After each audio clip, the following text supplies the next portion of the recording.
Welcome to Night City, a sprawling urban metropolis built on ambition, betrayal, and dreams. This city has a history unlike any other, a saga of power, destruction, and reinvention. Today we're going back to its roots to understand what shaped it, who shaped it, and the grim path it took to become the dystopian neon-lit jungle it is in 2077. Now our story begins with Richard Knight, a man who envisioned a city unlike any the world had ever seen.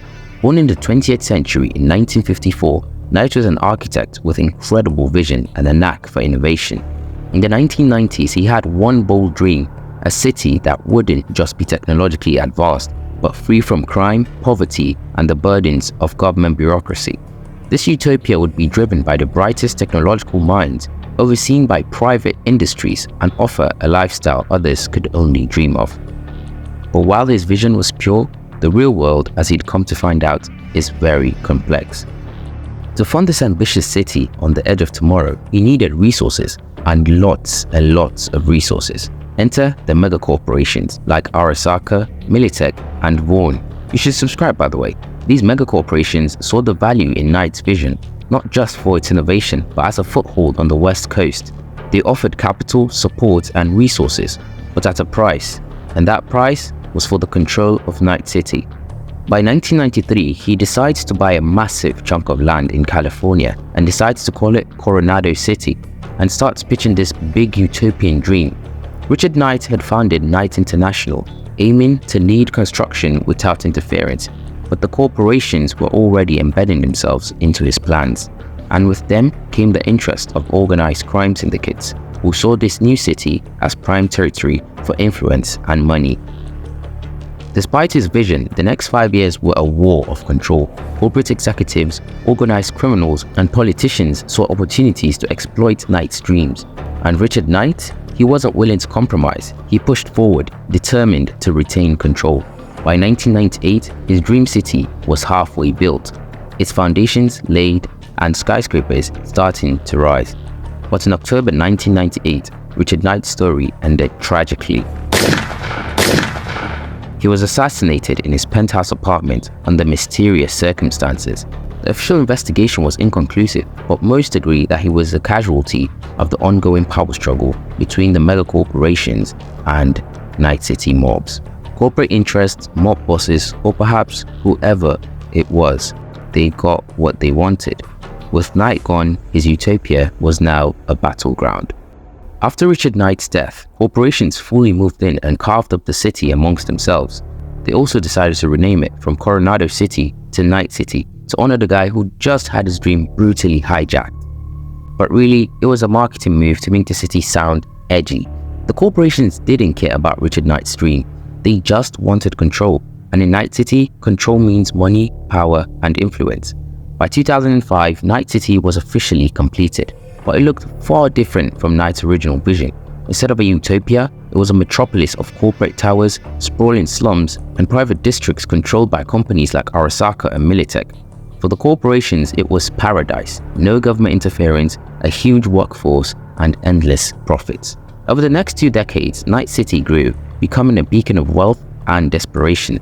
The influx of corporate money drew in workers from all around the world, but with little regulation, conditions quickly spiraled out of control. Residents in districts like Watson and Santo Domingo faced poverty, whilst corporate plaza flourished with luxury. Tensions rose and organized crime grew stronger, with gangs like Maelstrom, Tiger Claws, and Valentinos claiming territories. Instead of a shining future, Night City was becoming a city of extremes, opulent wealth and abject poverty, all under the watchful eyes of the mega corporations. Now let's fast forward to the early 2020s. Things had escalated well beyond anyone thought was possible. By now, we're on the 4th corporate war, and this one, it's not just Night City's problem, it's a worldwide mess. Arasaka and Militech were once again the main players, and they were using Night City as their ultimate showdown arena. This time, things reached a boiling point at Arasaka Tower, where Militech decides to end with a bang. And by bang, I mean they literally detonated a literal nuke right in the heart of the city. Boom, the entirety of Arasaka Tower is gone, along with a chunk of downtown Night City. Radiation everywhere, buildings reduced to rubble, and the skyline completely changed. This incident was so catastrophic that people straight up abandoned the city.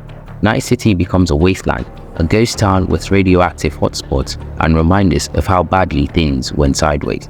The infamous Night City Holocaust left parts of the city in ruins, as nuclear and chemical explosions leveled blocks and radiated entire districts. In the aftermath, the people of Night City faced the long and painful process of rebuilding, but it wasn't long before the corporations moved right back in, ready to reshape the city once again. By the 2040s, Night City had been partially rebuilt with even tighter corporate control than ever before. The very identity of the city was molded by these megacorporations. From its architecture to its laws, everything served their personal interests. In 2077, Night City had become the very thing Richard Knight feared, a corporate-run empire masquerading as a city. The districts reflect the inequality that fuels it. Downtown and Corporal Plaza shine with neon and luxury, while Watson is run down and home to hundreds of impoverished families. Organized crime has solidified, with entire areas controlled by gangs and crime syndicates. Cybernetic enhancements are everywhere, a symbol of Night City's obsession with technology. But the high cost of crime means people are often in debt to the corporations, or worse, forced to do jobs that barely cover their expenses. For many, becoming a cyber psycho is a reality, the mental breakdown caused by too much cyberware that turns people into uncontrollable, violent threats.